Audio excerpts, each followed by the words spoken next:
Hola, buenas tardes. Bueno, soy Leandro García. Os agradezco a todos por estar aquí y por visitar aunque sea virtualmente, la exposición. Y sobre todo, no quiero empezar antes, o sea, quisiera antes agradecer todo el trabajo y esfuerzo que ha hecho que esto sea posible a través del Instituto Cervantes de Moscú y, por supuesto, también la Embajada de España en la Federación Rusa. Y bueno, la exposición se llama Far East. Nace un poquito es un juego de palabras de alguna manera relacionado con el género o con las referencias al Far West, cuando pensamos en aquel oeste un poco desconocido del siglo XIX, cuando se intenta recorrer hacia el oeste y todo aquello salvaje, desconocido, místico de alguna manera, pero trasladándolo al tema al espacio de Europa del Este, que durante varios años ha sido también un espacio un poco desconocido, sobre todo por la cuestión histórica del periodo eh, socialista, en el cual no había mucha relación sobre todo en el contexto de la Guerra Fría, no había mucha relación con Occidente. Entonces siempre todo lo que ha ido llegando ha sido un poquito a cuentagotas, y eso ha creado un poquito de desconocimiento sobre esta zona. Y a mí personalmente siempre me ha gustado viajar a países donde la gente no va normalmente, donde fuera un poco del circuito turístico y habitual. Y a menudo descubres cosas que son interesantes, y que lo único que hace que ese sitio sea conocido o no sea conocido es simplemente la publicidad. Y algunos de esos países no hacen mucha publicidad sobre sí mismos o no tienen los medios para hacerlo. Entonces, siempre sentí curiosidad por ir a esos destinos, y al mismo tiempo querer mostrar a la gente de mi entorno cómo es la vida en esos países, y darles a entender que no es peligroso, que no es como lo imaginan, un poco desvanecer los prejuicios que existen sobre estos lugares. Y, y bueno, también en este proyecto hay un punto de partida que tiene que ver con mi pasado, como ha comentado Jorge anteriormente. Yo nací en Cuba. Soy originalmente español, pero nacido en Cuba, y bueno, me tocó vivir una infancia en un contexto en el cual existía una relación muy estrecha a nivel cultural y político con el espacio del este. Básicamente la Unión Soviética y todos los satélites. Entonces, eso determinó una infancia y una manera de ser, que a lo mejor yo, siendo de un entorno tan lejano, tengo algunas vivencias y algunas conexiones, ya sean emocionales o de algún tipo, cosas con las que puedo conectar con personas de Rusia, Ucrania, Polonia y otros países de alrededor. Porque la infancia ha sido parecida, porque hemos crecido viendo las mismas películas, los mismos dibujos animados, etcétera. Entonces, es un espacio que siempre me generó curiosidad, al mismo tiempo que lo veías desconocido. O sea, al mismo tiempo era distante como cercano. Cercano porque es habitual en mi vida, siempre ha sido constante, porque enciendes la televisión y tienes los dibujos animados soviéticos, No Pagadi, Bremensky Muzikante, o los dibujos polacos Bolek y Lolek, las películas soviéticas también. Luego sales a la calle y tienes vehículos Moscovich, Lada, Volga.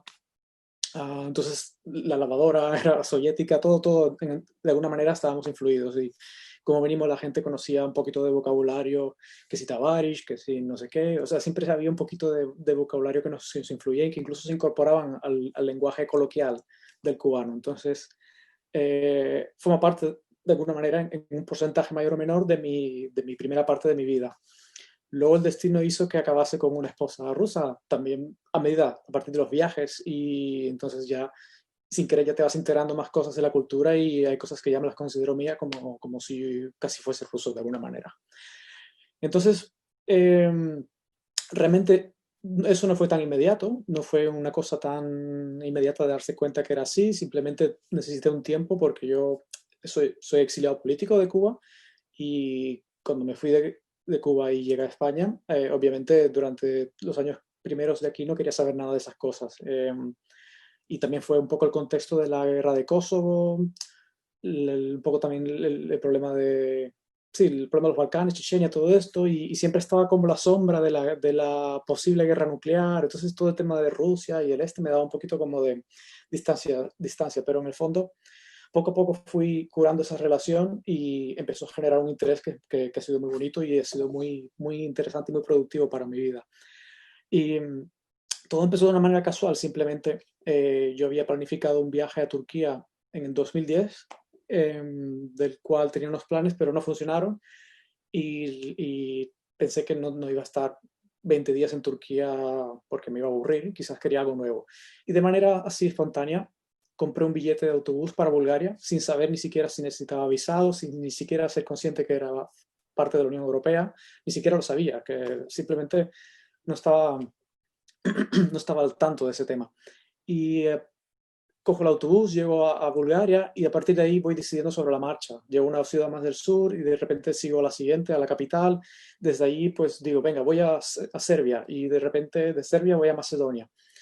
Y en ese momento, en ese viaje, fue cuando hubo un clic de repente que me hizo conectar con algo que pertenecía a mi pasado, algo que pertenecía a la historia de mi vida. Y, y empezó a generar una curiosidad. Y entendí que quizás el siguiente paso, el siguiente nivel, debería ser Rusia, sobre todo porque también soy historiador y siempre he tenido curiosidad de viajar a territorios donde han tenido una importancia fundamental en la historia. Por ejemplo, cuando estabas en Turquía sientes, hostia, estoy en el territorio del Imperio Otomano, lo que antes fue el Imperio Otomano, y cuando viajas por los Balcanes también sientes que aquello estuvo bajo el manto, bajo la sombra del Imperio Otomano.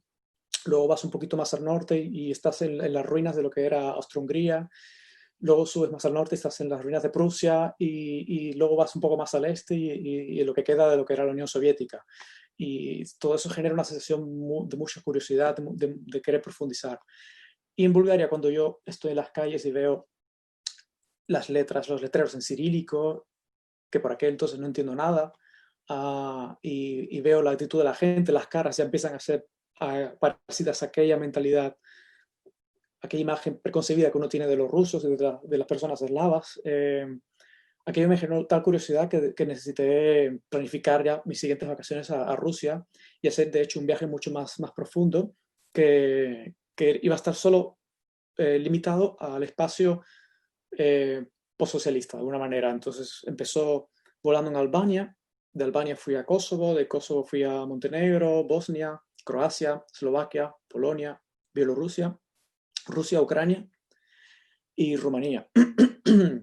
Y Bulgaria, pues volví varias veces a Bulgaria también. Entonces, no pensé realmente que iba a ser un proyecto fotográfico a partir de esos viajes, simplemente yo iba tomando fotos de todo aquello que llamaba mi atención y los años van pasando y sigo volviendo a Ucrania, Rusia, Bielorrusia, de repente Moldavia, de repente al territorio de Transnistria, vuelvo a los Balcanes, profundizo. En el fondo va generando material que pensé que de alguna manera debería darle algún tipo de salida, ¿no? De mostrarlo a la gente más allá de las redes sociales y que sirva de oportunidad para también promocionar esos sitios, pero también hablar de cuestiones que son importantes a nivel social, político o incluso momentos que son puramente emocionales también. Hay un poquito de todo esto. En el fondo mostrar la cara humana de todo esto.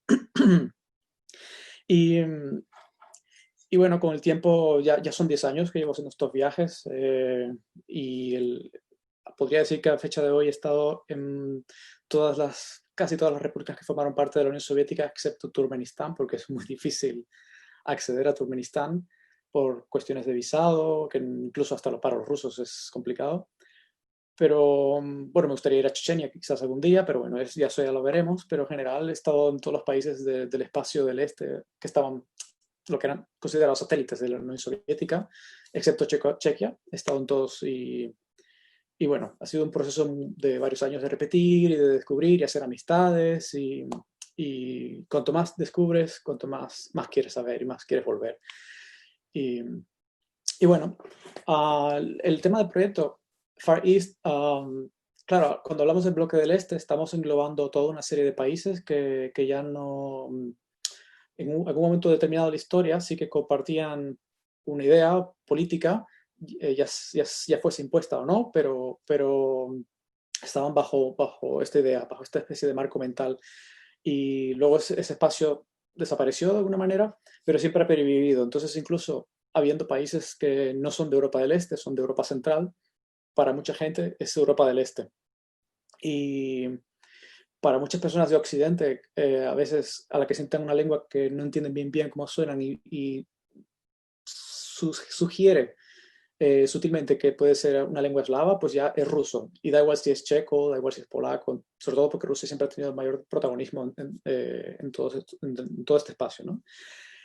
Entonces, bueno, es un marco mental en el cual sigue perdurando aunque ya no exista y que ya incluso muchos de estos países entre ellos no tengan una relación tan positiva, lamentablemente, producto de la historia y de otras circunstancias, etcétera. Pero bueno, es complejo englobar a todos esos países que ya no son tan parecidos y de hecho, básicamente estos viajes están ocurriendo sobre las ruinas de un sistema que ya no existe y cada país va experimentando sus cambios. Entonces, hay caminos muy diversos. Algunos tienen caminos muy similares, pero aún así hay matices. Entonces, es difícil decir que el camino de Rusia es similar al de Polonia, o el camino de Serbia, o el camino de Croacia, o de Chequia, porque han tenido sus diferentes circunstancias y también están muy determinados por la propia historia y sus propias circunstancias que han vivido a nivel histórico, ¿no?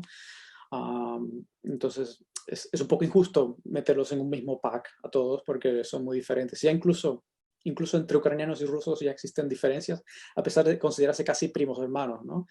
Y lo mismo ocurre con los serbios y los croatas, y los eslovenos y los macedonios, que en el fondo son más o menos la misma gente, pero solamente les separa la religión.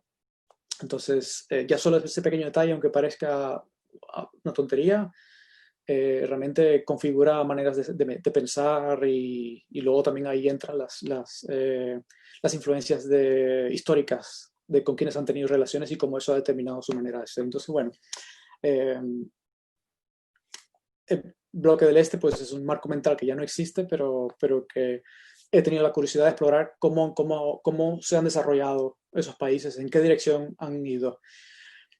Y bueno, una cosa que también creo importante decir es que puede ser que haya cosas que se muestren en esta exposición que no sean tan placenteras a la vista o que respondan también un poquito a la fascinación para una persona de otro entorno, de otro país, que ve cosas que les resultan exóticas, pero quizás son cosas que un ruso o un polaco no querría ver sobre sí mismos. Entonces, mmm, parece como el riesgo de caer en el estereotipo también de cosas que pasan en estos países que la gente normalmente no quiere mostrar o que están cansados de que siempre se hablen de lo mismo, como decir el tema del alcoholismo y cosas así.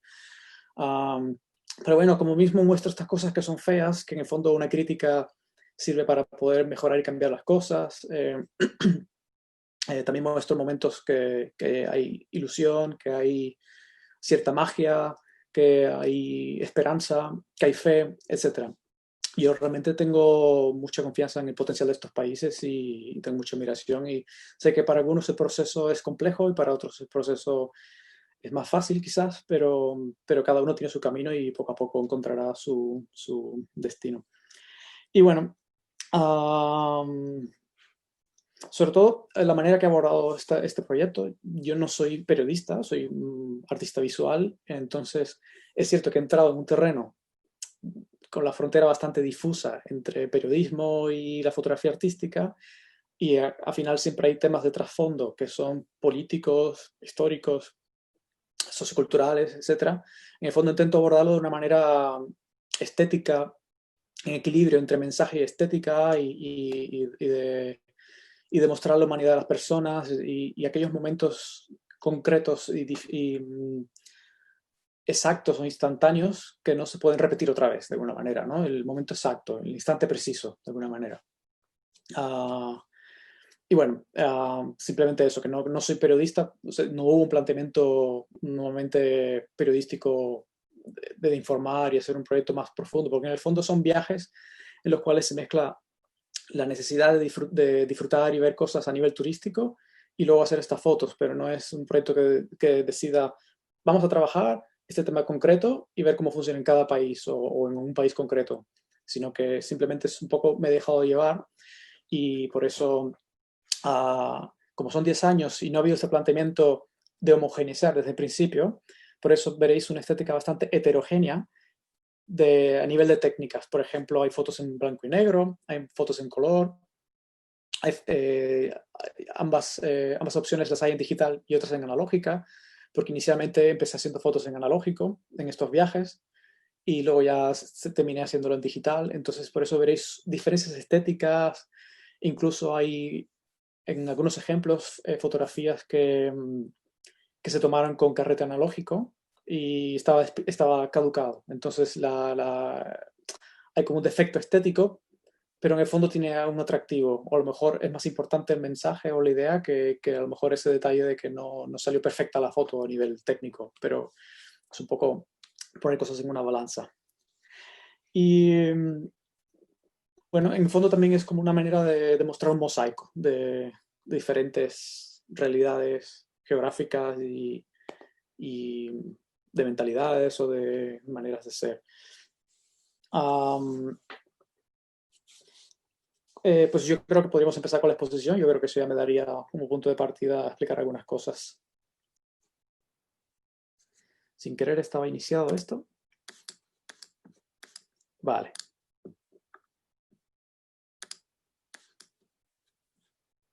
Vale, esa es la portada, que por error ya estaba iniciado. Y bueno, son básicamente 10 años de recorridos por estos países. Un segundito. Vale. Empezamos. Sí, como os decía, lo mismo veis fotografías que son en blanco y negro y otras que son en color. Casi todas estas son analógicas porque son de la primera época. Y bueno, cuestiones que también quería poner de manifiesto son un poco en una fase inicial de estos viajes, el choque, obviamente es inevitable, el choque cultural que ocurre, ¿no? Porque en el fondo, si lo miráis un poco con detenimiento, claro, he nacido en Cuba, he vivido en España, ya entre estos dos países, a pesar de compartir cosas culturalmente, también hay muchas diferencias. Entonces, imagínate cuando vienes de ese entorno y de repente llegas al mundo eslavo, entonces todo te parece a veces es un poco nuevo y desconocido, ¿no? Un poco raro. Una cultura que también en el fondo, unos espacios culturales que comparten mucho también con el mundo oriental y eso contrasta bastante con el entorno del cual yo vengo, a pesar de ya estar un poquito influenciado de alguna manera de entrada. Pero la primera impresión que siempre percibí era un poco la seriedad de la gente, ¿no? Esto no es algo nuevo y es algo que se ha hablado mucho. Obviamente a primera impresión la gente es bastante seria y mantiene la distancia o desconfía un poquito, pero luego se abren y te muestran su calidez y su hospitalidad sobre todo. Pero claro, cuando estás a veces en un viaje así rápido, pues no tienes tampoco oportunidad de profundizar, por lo menos en los primeros viajes, ¿no? Pero bueno, ese ejemplo muy característico lo veo en esta niña que de alguna manera me mira así con una mirada así muy suspicada, ¿no? Ah, se le nota bastante un poco la personalidad. Y bueno, también otra cuestión que me encontré, sobre todo viniendo de viajar de Turquía, mi primer paso previo a viajar por estos países fue Turquía, en un lugar donde la gente se deja hacer fotos, les gusta que les hagan fotos y continuamente te lo ponen fácil. De repente cuando llegas a Rusia u otros países cercanos, la gente no le gusta que les hagan fotos. Y en el foto también tienes la percepción que ellos piensan que, oh, ya viene este tío de Occidente para hacernos fotos como si esto fuese un zoológico y mostrar lo que sea sobre este país y crear prejuicios o lo que sea. Entonces, también muchos no saben a dónde van esas fotos, entonces por eso había desconfianza. Y si a lo mejor en Turquía y en esos países estaba acostumbrado a hacer fotos con un gran angular, donde te puedes acercar a la persona y hacer la foto y tener una relación más cercana, a lo mejor en estos países tenía que utilizar un teleobjetivo, entonces la distancia era más desde lejos y por eso a veces tienes que hacer las fotos escondidos sin que se den cuenta. También porque eso genera situaciones de las cuales serían imposibles de repetir si las haces con un gran angular, ellos sabiendo que tú les haces fotos. Pero bueno, en este caso tenemos a esta señora que ella misma decidió darse la vuelta a esconderse porque no quería que le hiciesen fotos y tampoco sabía para qué era. Pero bueno, todos los viajes que he hecho en este caso siempre los he hecho desde una voluntad de wanderer, ¿no? De dejarme llevar, caminar y ver qué me encuentro. Y por el camino van surgiendo historias, por el camino vas conociendo personas con las que charlas, con las que aprendes algo nuevo, que nacen nuevas amistades y consigues fotos interesantes. Entonces, um, hay historias muy chulas o personas que son bastante inspiradoras, ¿no? Y que te tocan también a nivel emocional, porque también te encuentras personas con una historia compleja, personas que han estado marcadas por la guerra en algunos territorios y por diferentes circunstancias sociales.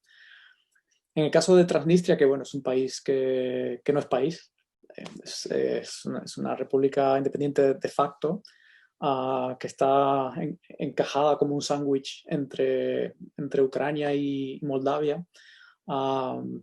Es una región básicamente prorrusa, entonces la sensación que se siente un poquito cuando vas allí es la de pervivir un poquito en el pasado y un poco la nostalgia de la Unión Soviética. La mayoría de las personas ahí son de edad avanzada, son personas mayores, y, pero bueno, tienen una vida estable en general. Y bueno, me pareció admirable este señor que vemos aquí, que lo encontré probablemente eran las 7 de la mañana, con una niebla y un frío terrible, casi -5, o casi cercano a los 0 grados. Él vino con su ropa abrigado y luego se acercó al río Dniester y se quitó toda la ropa y se metió allí y todo lo hacía para mejorar su salud, ¿no? Y cuando uno piensa, las personas aquí del espacio donde yo vivo no tienen esta voluntad de meterse en agua fría para sentirse mejor o para repercutir en su salud, ¿no? Entonces, eso también es un tema que pone de manifiesto lo que he ido encontrando en las personas del este, sobre todo en los países eslavos, y es la disciplina y la voluntad, ¿no?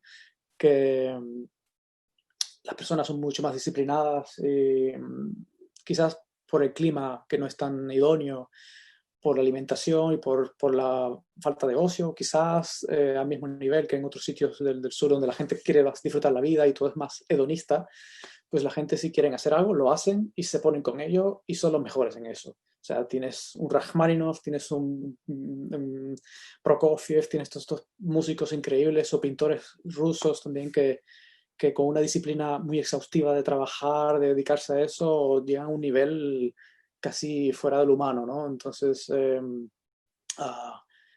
son aspectos que me parecieron muy interesantes de las personas que las que me he ido encontrando y un poco de lo que he ido aprendiendo de esas sociedades. Y de hecho, cuando ves países como Polonia o Chequia o Eslovenia, tienen un crecimiento constante cada año, mesurado y constante, porque se trabajan mucho, son muy trabajadores y se proponen metas y lo consiguen. Entonces, a lo mejor esa visión un poco de objetivo y ponerse la disciplina es algo que nos falta un poco a la gente mediterránea y que es digno de admirar en estos países. Siempre hay matices, estoy generalizando, pero son pequeños aspectos que he visto que ocurren. Claro, al desintegrarse la Unión Soviética, ciertas cuestiones que eran un poco tabú, como la propia nacionalidad, al ser territorios que eran multinacionales de alguna manera, las manifestaciones nacionales de tu propia etnia o tu propio espacio cultural no estaban tan bien vistas. Entonces, al acabarse esto, cada uno ha ido a buscar su propia identidad, a veces un poco trabajada con la visión actual, un poco pasada por el filtro nacionalista o lo que sea.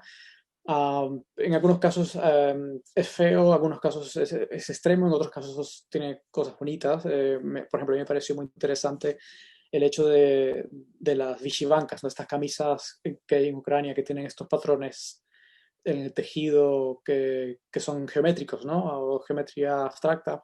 Ah, en el fondo es algo compartido por muchos países eslavos, incluso por no eslavos. O sea, Rumanía también tiene este tipo de patrones y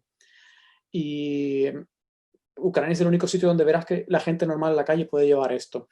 Esto es una cosa reciente, esto también ha ocurrido a partir del conflicto de Maidán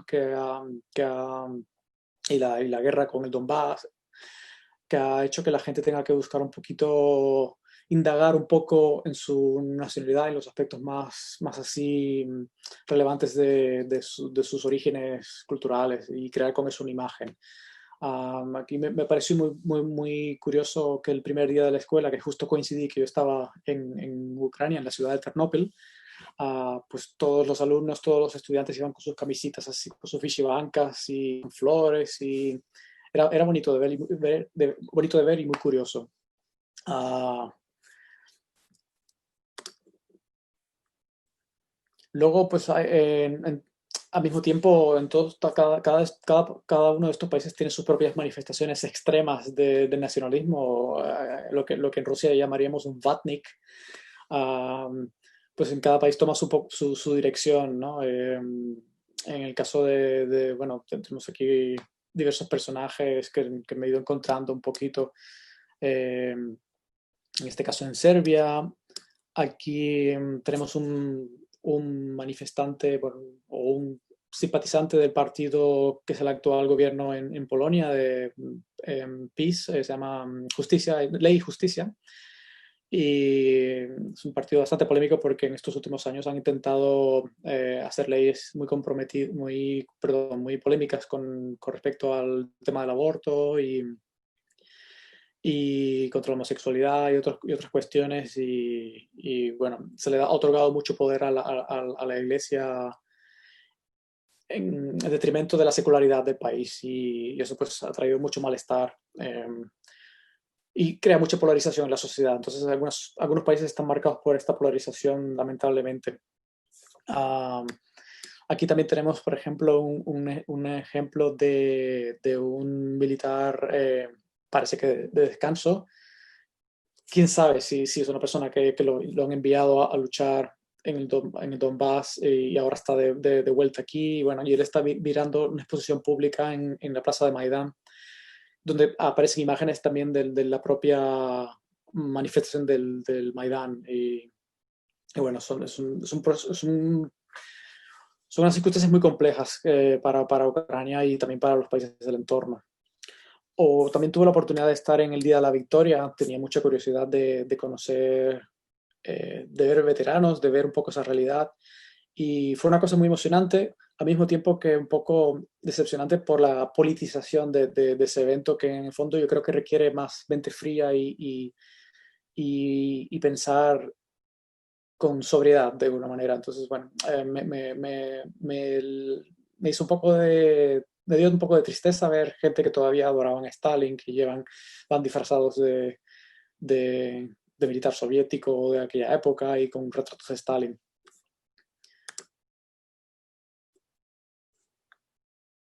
En el caso de países como Rusia y Bielorrusia, algo que siempre me ha llamado la atención es esa tendencia a la militarización, ¿no? De esta estética de lo militar y ese tipo de adoctrinamiento de la sociedad, ¿no? Por ejemplo, aquí en la ciudad de Yaroslavl, que tenemos a estos niños marchando y este chico con un fusil, o la presencia continua de militares en la calle, como puede pasar en Bielorrusia, a veces también en Rusia. Es algo que llama la atención porque como persona que viene un poco de Occidente, rara vez he visto un militar en la calle aquí. O sea, no suele ser militares en general. Supongo que obviamente porque existe el servicio militar y hay mucha presencia de la enseñanza militar en las academias y ves a los militares por la calle o los estudiantes muy jóvenes. Y es algo que me sorprendió bastante porque ya es una imagen que no forma parte de nuestro paisaje urbano, ¿no? Eh, También otra cosa que me pareció muy interesante y divertida al mismo tiempo es que algunos cuerpos especiales militares o policíacos tienen su día concreto que lo festejan y se emborrachan y beben y salen a la calle a gritar como hooligans y yo no sabía que eso estaba ocurriendo, simplemente coincidió que yo estaba de viaje y hice fotos. Son 2 días diferentes, estos en agosto y estos en mayo. No, al revés, perdón, estos en agosto, estos en mayo, la de los varios policías es en mayo. Y en el caso de la primera foto, pues yo me acerqué a esta gente a hacerle fotos y luego fui agredido por esta gente. Entonces, eh, yo creo que ese fue un momento fundamental a partir del cual ya decidí que para hacer fotos en Rusia y en estos países de alrededor, mejor hacerlas con un teleobjetivo desde lejos y no desde cerca, porque puede ser un poco peligroso y tal. Nunca supe por qué me agredieron, no sé si porque se me ve occidental, no sé si es porque por mi manera de vestir puedan pensar que soy homosexual o lo que sea, pero bueno, son pequeños incidentes que ocurren a veces que en el fondo es un porcentaje muy pequeño con respecto a las cosas positivas que he tenido viajando a estos países. Otro tema que he visto que ha tomado mucha presencia a partir de la desintegración del espacio socialista es el retorno a la religión, a los valores religiosos, no solo a los nacionales, sino a la cuestión religiosa. Y en algunos casos de manera un poco desproporcional. Entonces, pienso en casos como Rusia misma o en casos de Polonia, uh, se les ha tocado demasiado poder a la iglesia y eso pues tiene una repercusión también a la hora de enfocar cuestiones sociales. En Polonia he visto un fanatismo tan espectacular con respecto al catolicismo, incluso más que Italia y que España. O sea, España e Italia hemos pasado por un proceso que hemos pasado de ser muy religiosos a ser un poquito más modernos y un poquito más seculares, ¿no? Y algunas cuestiones se han relajado simplemente, ¿no? Y en Polonia tenía la sensación de querer ser más papistas que el propio Papa, como se dice en castellano. Uh, y a veces esos extremos generan extremos también, ¿no? Como es el caso de este músico polaco que es una especie de activista que se hizo famoso hace unos años, hace más de una década, porque durante un concierto rompió, como acto performativo, de performance, rompió páginas de la Biblia en directo. Y ese vídeo llegó a un sacerdote o a alguien que era religioso y lo denunció. Al final no pudieron declararlo culpable, sino que ganó él y consiguió que con el dinero de la indemnización pues se destinase a perreras, o sea, ¿cómo se llaman? En lugares de acogida para animales que no tienen dueño. Y bueno, pues es un músico que continuamente están buscando la manera de poderle llevar a los tribunales por cuestiones que hace a nivel provocativo, que lo hace de alguna manera para provocar una reacción en la gente, y aunque a veces sean reacciones, aunque a veces sean provocaciones un poco incómodas. Y de hecho, él estuvo de gira por Rusia en el año 2014, si mal no recuerdo, o sea, su grupo, Behemoth, estuvieron de gira por Rusia y a mitad de gira la policía, bueno, tuvieron manifestaciones continuamente de los grupos de religiosos ortodoxos y hasta que finalmente la policía irrumpió en uno de los conciertos y detuvieron a los músicos y los tuvieron 3 días aproximadamente en una celda y se inventaron un poco que el visado era incorrecto, que había problemas con el visado, que no era de trabajo, que era de turismo, y los deportaron y les pusieron una prohibición de volver a Rusia en 5 años aproximadamente. Entonces, en el fondo, era una cuestión política y religiosa de alguna manera, porque molestaba a la vista este tipo de manifestaciones. Y, y artistas de un nivel muy grande como Marilyn Manson también han pasado por ese proceso y otros músicos también. Entonces es una pena que a lo mejor no se entiendan estas manifestaciones artísticas como lo que son, como provocaciones para pensar, básicamente. Y bueno, en el caso de países como Armenia también, que tiene una historia tan complicada y que incluso ahora justamente es noticia, es actualidad por el conflicto de Nagorno-Karabaj, la religión es un refugio para ellos, porque viven aislados por países enemigos y el único amigo que tiene es Rusia. Y entonces, bueno, la religión y los valores que tienen, pues con toda la historia que han tenido, pues son valores muy arraigados en su cultura.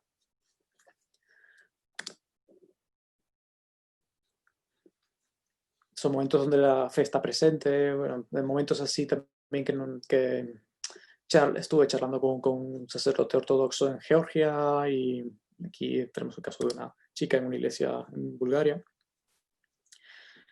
Y bueno, y a veces precisamente por no encontrar el encaje en la nueva realidad política, sociocultural, pues más el clima y otras cuestiones, pues siempre hay ese, ese riesgo y esa desgracia del alcoholismo. Y por desgracia he visto varias personas en esa situación, tanto en Rusia como en Polonia, en Ucrania, y es bastante triste porque eh, algunas personas mueren por esto, o se destruyen familias y tal. De hecho, a veces es fácil ver a un vagabundo que es alcohólico, ¿no? Ya es una imagen que la puedes entender, pero cuando ves a esa persona que está totalmente bien vestida y con la ropa limpia, entiendes que es una persona que igual ha salido a trabajar y volverá a su casa. Y en su casa volverá borracho. Entonces, nunca sabes qué historia hay detrás, pero en el fondo llama la atención de alguna manera. Luego también en otros aspectos que he visto en algunos países, es sobre la idea nacional. Por ejemplo, en el caso de Macedonia, la idea nacionalista ha hecho que se quiera proyectar una idea de lo que son, que no es real del todo. Y en el caso del presidente, que ahora no recuerdo el nombre en ese momento, se intentó dar a entender una idea de que los macedonios son descendientes de Alejandro Magno. No es una idea correcta. O sea, es el territorio antiguo de Macedonia, de Alejandro Magno, pero en ese lugar ya no quedan gente de aquellos tiempos. Es un espacio en el cual se han mezclado tantas etnias, desde los turcos, los judíos, los gitanos, los eslavos, sobre todo, que son los mayoritarios, los griegos también. Uh, es una zona de paso de muchas culturas. Entonces realmente la gente que están ahí son mayoritariamente eslavos, no son exactamente descendientes de Alejandro Magno, pero eso se les ha permitido proyectar una idea de que son personas elegidas y que descienden de Alejandro Magno, y han llenado toda la ciudad en pocos años de estatuas y monumentos, y darle una especie de apariencia neoclásica, remitiendo un poco a la Grecia antigua, a veces de una manera tan kitsch que parecía como de cartón piedra, ¿no? Un poco como un escenario, como un decorado de teatro. Y recuerdo que mi primera vez que fui a Macedonia, que de hecho es 2010, lo que explicaba antes, yo volví en 2014 la segunda vez.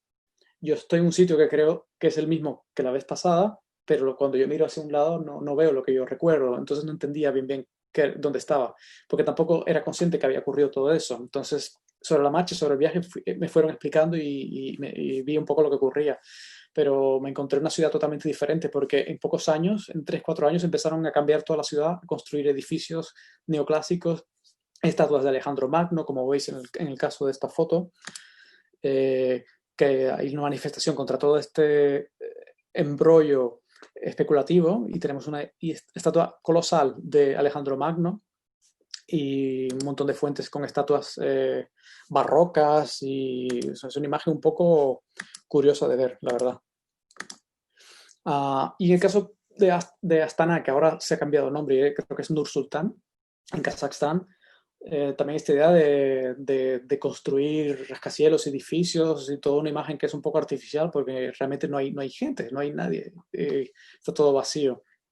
Y son cosas que se hacen un poco, um, que generan un gasto económico, pero que no revierte luego en la sociedad, porque en el fondo da una apariencia de un territorio rico, con mucha riqueza económica, pero ves gente con dificultades y con precios, con salarios muy bajos y con pocas oportunidades. Entonces, era todo un poco artificial de alguna manera.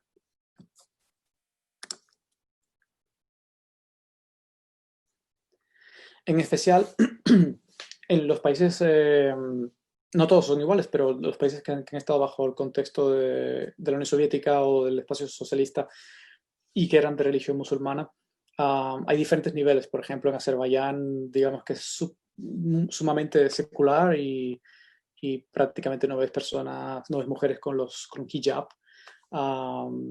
Y más o menos es bastante extensible a otros países musulmanes que estuvieron bajo la órbita socialista. Ah, pero sí que es cierto que en algunos, sobre todo los que están más alejados, como Tayikistán, que es un país bastante, hasta cierto punto, un poco tribal de alguna manera, se han retomado tradiciones muy antiguas y, de hecho, en Kirguistán y toda esa región era bastante común raptar a las mujeres para casarse con ellas. Y sé que en Chechenia se sigue haciendo esto, porque he conocido algunos chechenos que me explicaron que pasaron por este proceso. Y la verdad que me dio mucha tristeza entender que en, que en- que en estos países, varios de los que estuvimos, muchos matrimonios son pactados entre las familias. Y obviamente también ni qué decir que hay una relación bastante patriarcal y muy masculina. Por ejemplo, tenemos este salón de té donde están tomando té verde allí y solo hay hombres, no hay mujeres. No forman parte del espacio social porque están limitadas a hacer tareas domésticas. Cosa que contrasta porque en la Unión Soviética precisamente las mujeres tenían un papel fundamental en la sociedad y dirigían fábricas, manejaban tractores, etcétera, ¿no? Pero son procesos que han ido cambiando un poco de retorno a la situación previa al espacio soviético de alguna manera.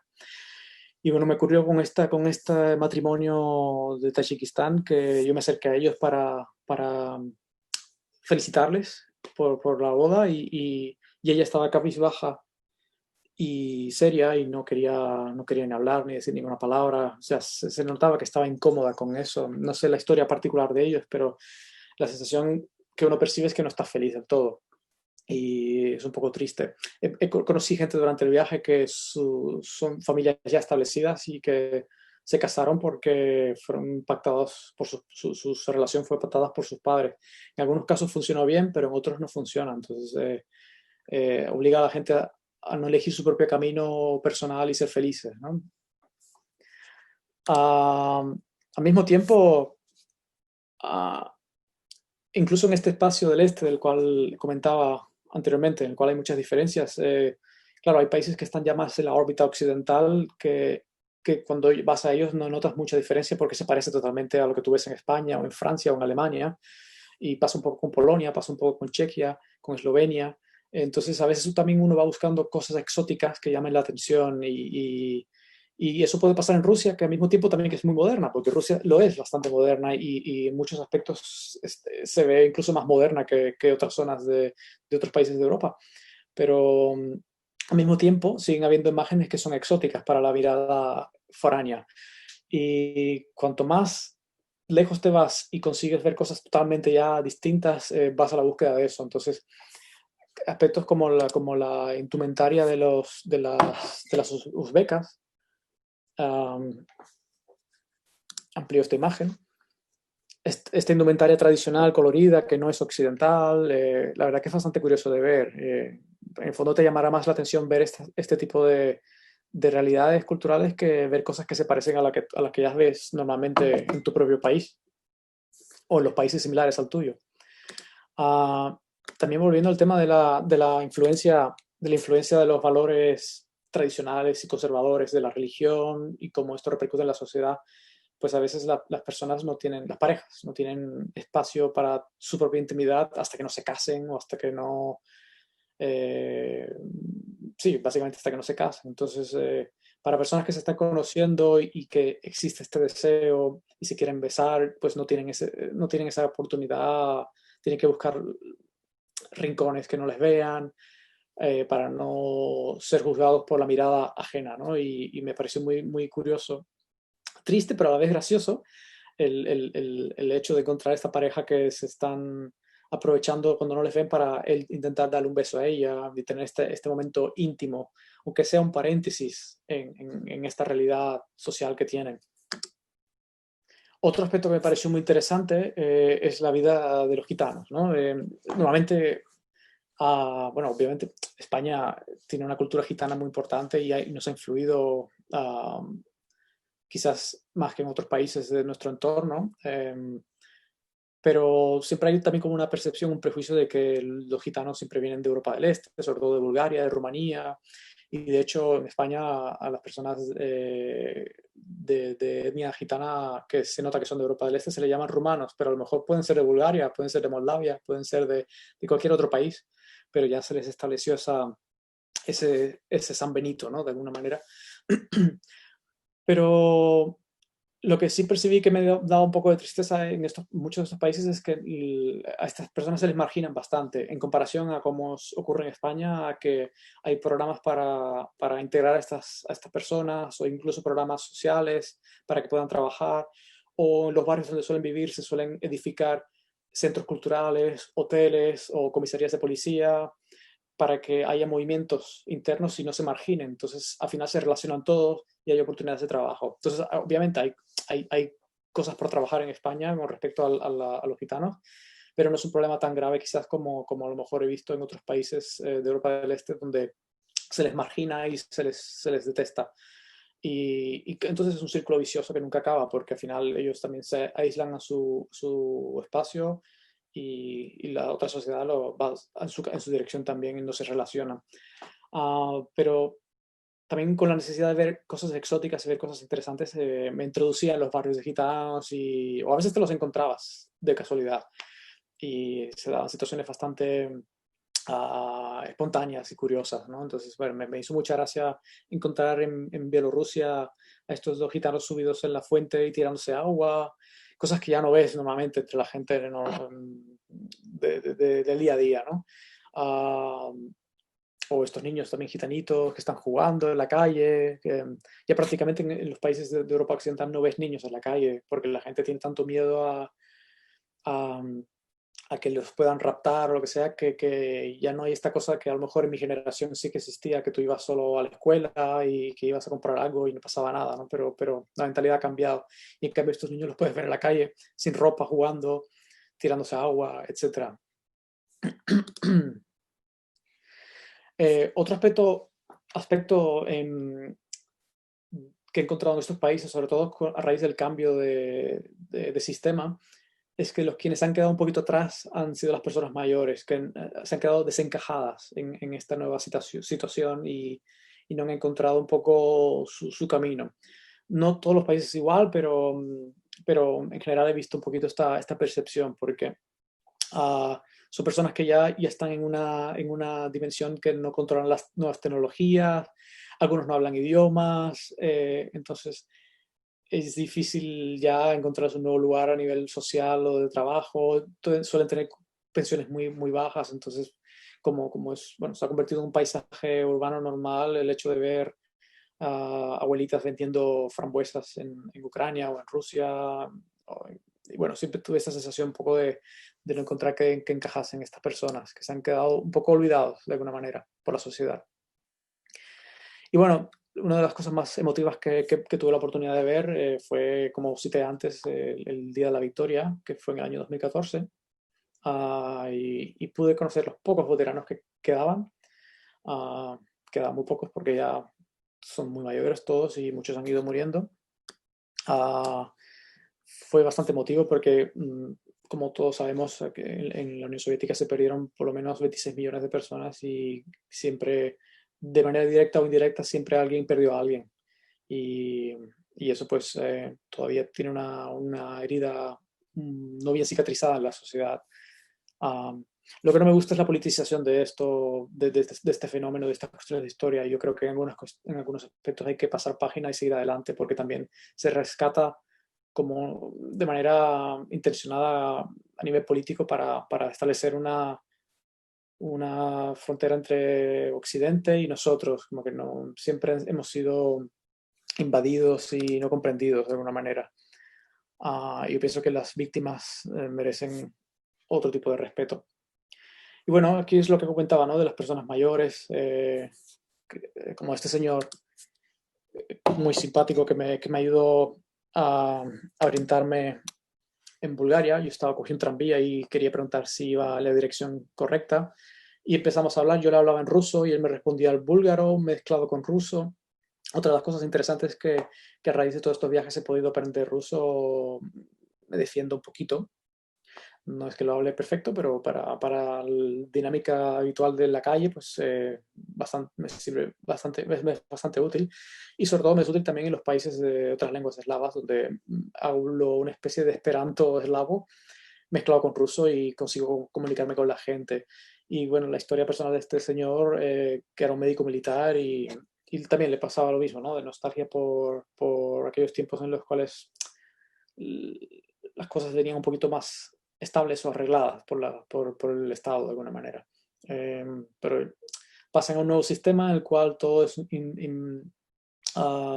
incierto y hay esta inestabilidad que les hace sentir nostalgia del pasado, de alguna manera.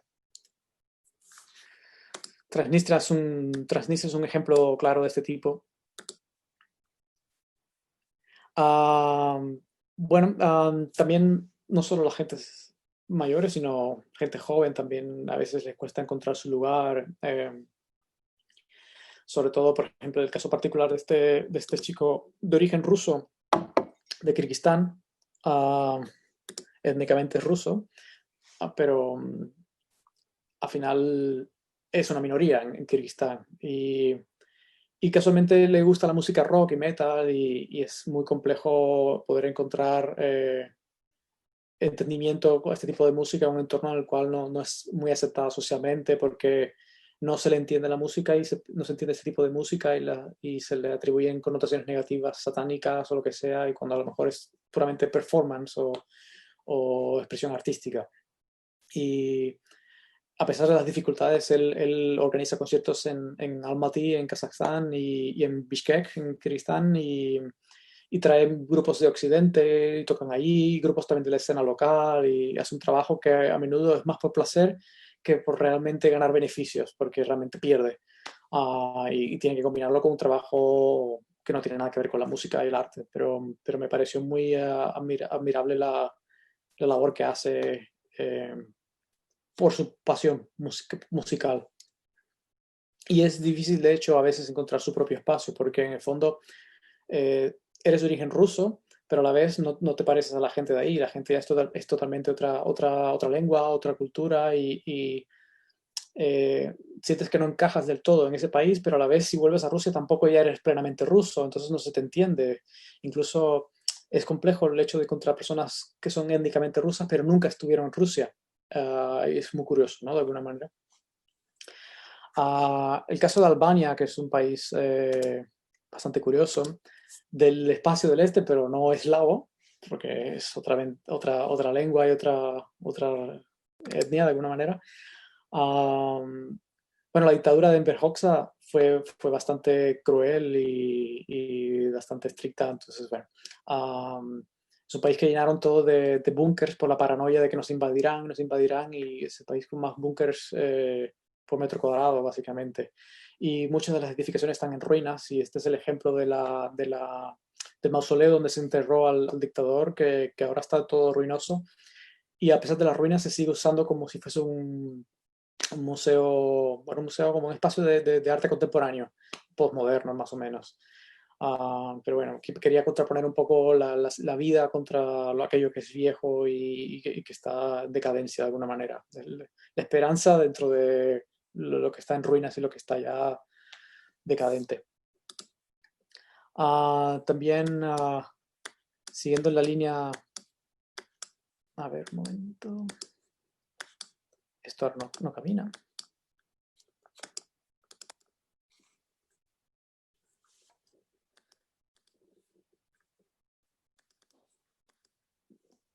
Ahora, es que no se movía la pantalla. Bueno, aquí diferentes imágenes de uno de estos países. Que hay un pequeño... A ver.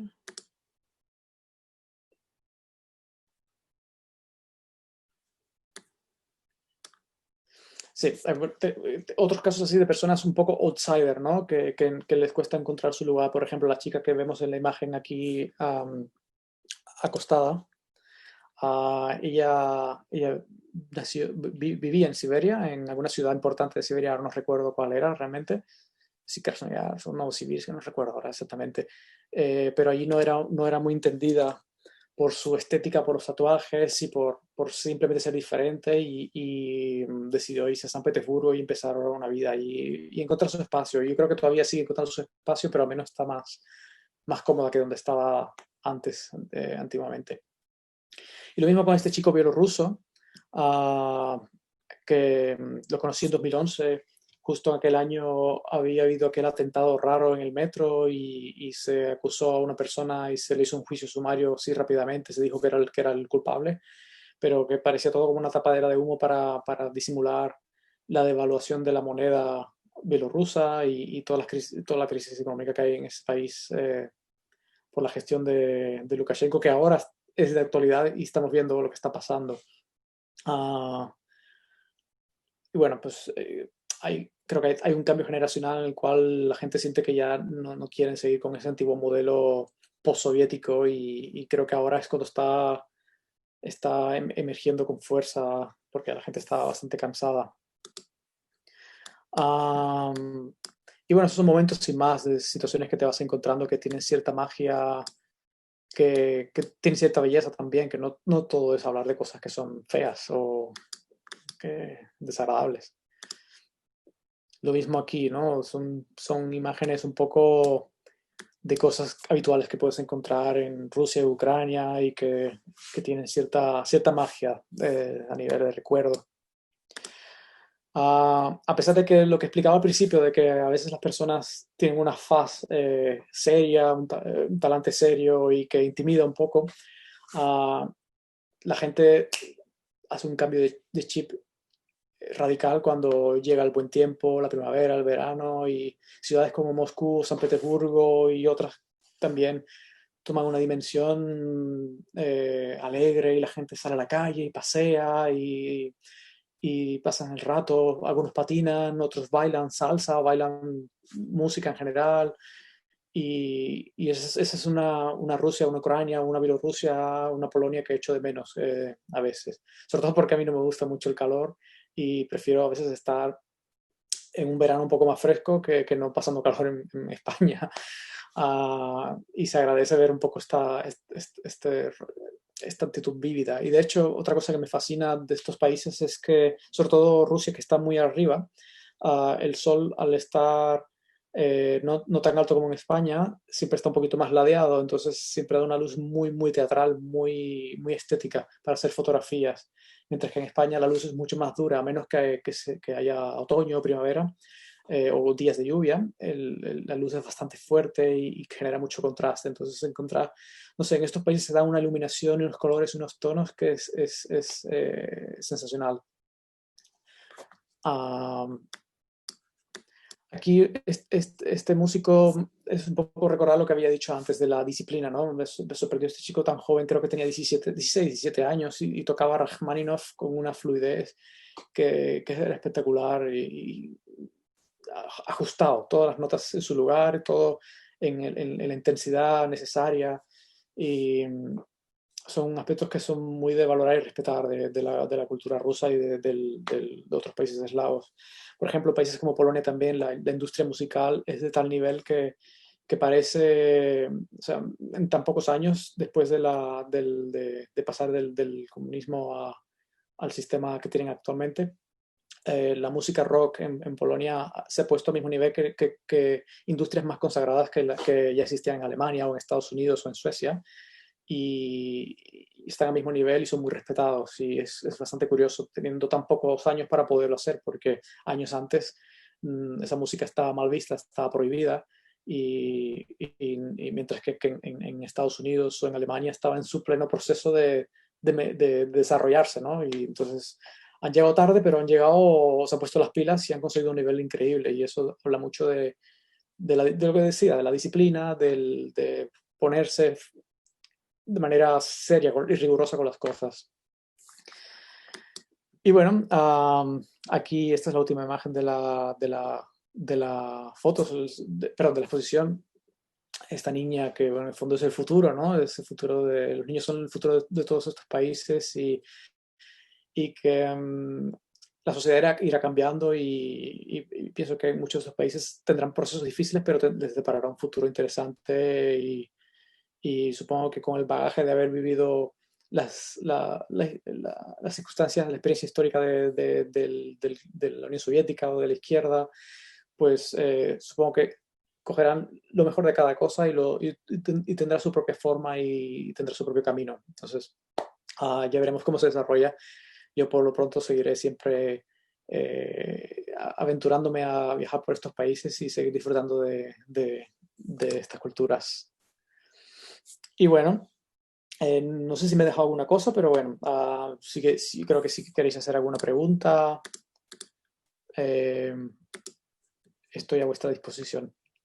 Nosotros, digamos, en chat solo tenemos agradecimientos. Yo creo que desgraciadamente esta conferencia ha coincidido con un gran congreso de hispanistas y me temo que todo el mundo está ahí, pero estamos convencidos que esta interesantísima ponencia la gente la verá en grabación y, y me queda, a lo mejor, no sé, preguntar a Leandro, como bien sabemos, cada creador de vez en cuando encuentra, digamos, algunos milagros, cuando el material que él busca le regala algunas situaciones inverosímiles. Aparte de lo que has contado ya, ¿podrías en tu carrera fotográfica recordar algo que ha sido como un regalo del destino por encontrar una coincidencia Sí. en lo que buscabas? Eso es precisamente lo que siempre he ido buscando durante los viajes. Recuerdo precisamente en mi primer viaje a Bulgaria, en 2010, estaba en Plovdiv y estaba caminando un poco sin ninguna pretensión, estaba un poco aburrido, hacía calor y de repente en una calle principal tipo calle Mayor, bueno, estas calles peatonales donde pasean toda la gente, que están todas las tiendas, los comercios, veo un grupo de músicos tirados en el suelo con instrumentos de jazz, un trombón y una percusión grande, clarinete, etcétera, y me acerco a ellos y veo, veo que están hablando en inglés, o sea, descubro que son americanos, son viajeros que se dedican a viajar por los Balcanes y que ya llevaban tiempo viajando, entonces hacían dinero a base de tocar y al mismo tiempo iban conociendo un poco la lengua local. La que aprendieron básicamente fue serbio, pero ese ya le era útil como lengua franca para toda la zona de los Balcanes. Y en ese grupito habían varias personas locales, un niño gitano, que es un niño que veis en una foto, que está haciendo como karate, y un señor que toca la trompeta está ebrio. Y todos ellos están ahí, llamaban la atención de la gente. Básicamente ellos estaban tocando y la policía les dijo que no podían tocar. Entonces se quedaron ahí charlando sin ninguna pretensión de más y se empezaron a juntar gente y llamaban la atención porque eran extranjeros. Yo me senté con ellos porque tenía también ganas de hablar con alguien en inglés y porque en aquella época no hablaba ruso, no hablaba ninguna lengua que me sirviese para poder entretener con la gente. Entonces había un poco de lost in translation, ¿no? Un poco. Pero estaba charlando con ellos y de repente venían gente, se hacían fotos con ellos, con nosotros y de repente vino un hombre y dijo, si queréis podéis tocar esta noche en mi local. Entonces yo fui a mi hostel, me cambié de ropa, me bañé y me volví con mi cámara de fotos y ahí estaban los chicos tocando música de los Balcanes en un local lleno de gente, todos gritando, todos alegres y chicos norteamericanos que tocaban jazz New Orleans, estilo New Orleans, estaban tocando música de los Balcanes y eso fue un poco también lo que me generó mucha curiosidad por la música balcánica, Goran Bregovic, las películas de Kusturica, y un poco ese entorno así un poco loco de los Balcanes, que para mí es como lo que el mundo de Serbia, Croacia, los Balcanes es lo que Italia es para nosotros dentro del mundo latino, en el mundo eslavo, ¿no? O sea, los italianos vuestros son los serbios, los croatas, que son muy alegres y hablan así de manera sonora, parecido a los italianos, ¿no? Y fue una experiencia increíble en ese sentido. O sea que eso también fue un punto de inflexión para interesarme más por la música de los Balcanes, por Europa del Este, y a partir de ahí volví a un festival de música de los Balcanes años más tarde en Gucha, que es bastante famoso. Llevan ya 50 años haciéndolo y solo es música con trompetas, música de gitanos, de los Balcanes, así con esos ritmos un poco orientalizados y judíos también un poco. A lo mejor Juan Carlos Vidal, que también conoce Polonia, donde trabajó muchos años, ¿tiene alguna pregunta? No, me gustó mucho la exposición y también tu exposición sobre la exposición, ¿no? Yo creo que hay un rasgo muy interesante en unos territorios respecto a otros que es la diversidad étnica, ¿no? Es decir, Rumanía y Serbia también, fundamentalmente, pues son países con muchísimas etnias, ¿no? Es decir, está la etnia gitana, está la etnia y tal, mientras que, por ejemplo, Polonia, otros países, Rusia, pues quizás tenga un componente étnico mayor, son países más monoétnicos. O sea, Polonia es 100% un país monoétnico, ¿no? Por lo tanto, yo, a mi juicio, en el terreno de la música, etcétera, conserva prácticamente el mismo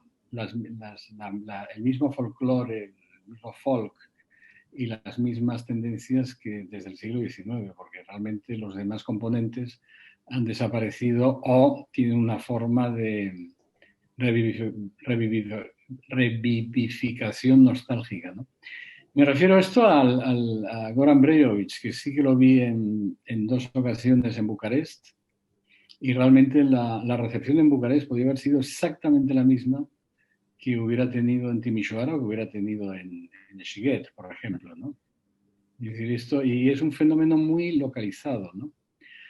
Y culturas que están desapareciendo. El caso de los Lemko, que es en la zona de Targumures, ¿no? Hay una riqueza que realmente sorprende en la medida en que vas viajando por estos países y luego una riqueza étnica. Y luego de pronto los países se vuelven mucho más monoétnicos. Esto es un fenómeno curioso. No sé cuál es tu opinión. Sí, totalmente.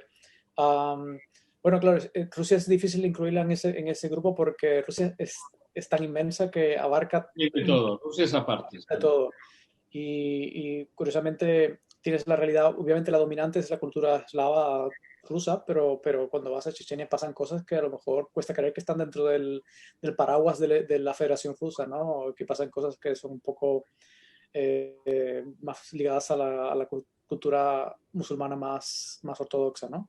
Pero la verdad que es sensacional en ese sentido la cantidad de influencias que hay. Por ejemplo, en el fondo, Rusia y España son diferentes, pero a la vez tienen similitudes porque en el fondo España es un espacio fronterizo, el final de Europa, al otro lado, ¿no?